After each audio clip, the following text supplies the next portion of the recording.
Zərdabda ölümlə nəticələnən yol nəqliyyat hadisəsi baş verib. Hadisə günorta saatlarında Zərdab-Kürdəmir avtomobil yolunda qeydə alınıb. İlkin məlumata görə, hərəkətdə olan minik maşını yoldan çıxaraq aşıb. Qəza nəticəsində 2 nəfər ölüb, 5 nəfər isə müxtəlif bədən xəsarətləri ilə Zərdab rayon mərkəzi xəstəxanasına çatdırılıb.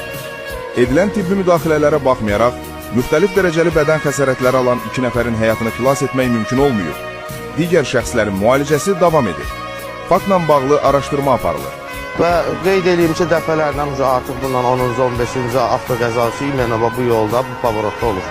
Xahiş edirəm, o barədə xahiş edirəm, çox xahiş edirəm, hər bir kəsdən tədbir görürsün. Dəfələrlə. İmенно bu yolda. Bəli, 10-15 dənə ölümümüz olub bu yolda. Qeyd edək ki, qəzada xəsarət alan Məftun Məmmədov xanəndə Muğam televiziya müsabiqəsinin iştirakçısı olduğu bildirilir. Məlumata görə qəzada ölənlər xanəndənin atası və oğludur.